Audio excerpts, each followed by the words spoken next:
প্রিয় উচ্চ মাধ্যমিকের ছাত্রছাত্রীরা, আজকে আমি যে বিষয় নিয়ে আলোচনা করব সেটি হলো বিজনেস স্টাডিজের ইম্পর্টেন্ট কিছু এসিকিউ প্রশ্ন নিয়ে।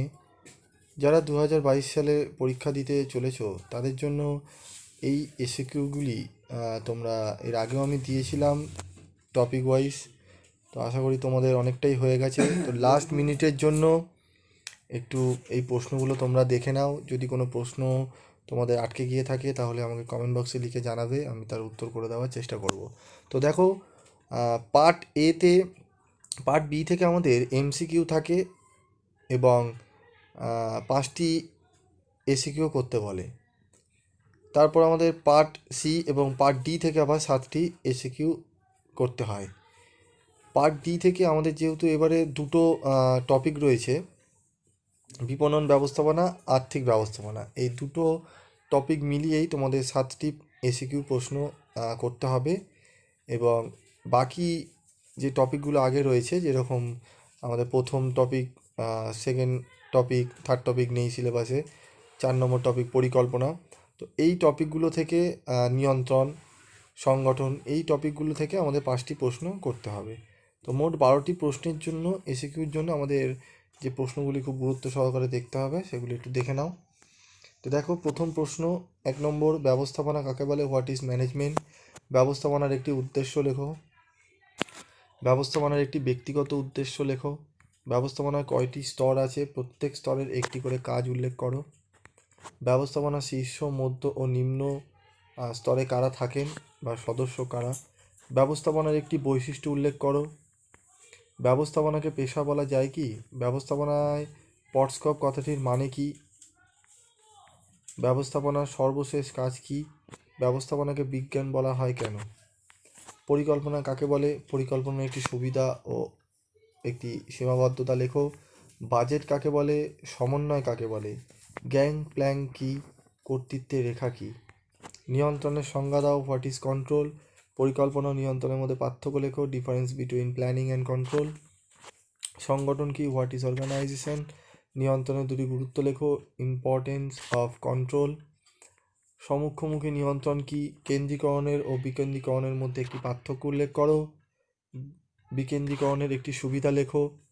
কৌশল কি ও নীতি বলতে কি বোঝো? স্ট্র্যাটেজি ও পলিসি। ভার অর্পণ বা কর্তৃত্ব অর্পণের উপাদানগুলি লেখো। পরিকল্পনার একটি উপাদান লেখো। উপাদান হবে উদ্দেশ্য নির্ধারণ, কৌশল, এগুলি হচ্ছে পরিকল্পনার উপাদান। তো যে কোনো একটি লিখলেই তোমরা 1 নম্বরের জন্য হবে। নিয়ন্ত্রণকে কেন অগ্রমুখী ও পশ্চাৎমুখী বলা হয়? প্রশিক্ষণের অর্থ কী? Meaning of training. প্রবেশনের অভ্যন্তরীণ উৎসগুলি কী কী? বদলি, পদোন্নতি, পুনর্নিয়োগ, কার্যপ্রসারণ। স্বল্পমেয়াদী ও মধ্যমেয়াদী পরিকল্পনা কি? What is short term and medium term planning. এরপর চলে আসবো। তো এই 30টি প্রশ্ন পড়লে তোমরা ওখান থেকে 5টি প্রশ্ন একদম কমন পাবে। তো পার্ট ডি থেকে যে প্রশ্নগুলো তোমাদের দেব, 1 নম্বরে আধুনিক বিপণনের জনককে? Philip Kotler. আধুনিক বিপণনের শুরু ও সমাপ্তি হয় কাদের নিয়ে? ক্রেতা সাধারণকে নিয়ে। ব্র্যান্ডের সংজ্ঞা দাও। ব্যক্তিগত বিক্রয় কি? পণ্য, ভোগ্য পণ্য বলতে কি বোঝো? পর্যায় সূচক লেবেল কাকে বলে? যৌগিক মোড়ক কাকে বলে? বিপণন ব্যবস্থাপনা কাকে বলে? বিপণন মিশ্রণের 4C এন্ড 4P কি? অতীতে বিপণন ও বর্তমানে বিপণন বলতে কি বোঝো? আর্থিক লেভারেজ কাকে বলে? নগদ মূলধনের দুটি উদাহরণ দাও। দেনা মালিকানা অনুপাত কিভাবে নির্ধারণ করা হয়? উচ্চ গিয়ার সম্পূর্ণ মূলধন কাঠামো কি? সংরক্ষিত ও শূন্য কার্যকরী মূলধন কাকে বলে? সম্পত্তির মিশ্রণ কাকে বলে? দ্বিস্তর বিশিষ্ট পণ্য বন্টন প্রণালী কি? স্থায়ী ও চলতি সম্পত্তির দুটি উদাহরণ দাও। বিপণন ও বিক্রয়ের মধ্যে পার্থক্য লেখো। বিজ্ঞাপন ও প্রসার কাকে বলে? পণ্য ও সেবার মধ্যে পার্থক্য লেখো। আর্থিক পরিকল্পনা কি? Financial planning. ত্রিস্তর বিশিষ্ট পণ্য বন্টনের উদাহরণ দাও। সমগিয়ার মূলধন কাঠামো কাকে বলে? তো এই কটি প্রশ্ন তোমরা এসিকিউর জন্য ভালোভাবে দেখে যেও। এমসিকিউ আমি অলরেডি আগে দিয়ে রেখে দিয়েছি এবং বড় প্রশ্ন লাস্ট মিনিট সাজেশনও আমি দিয়েছি।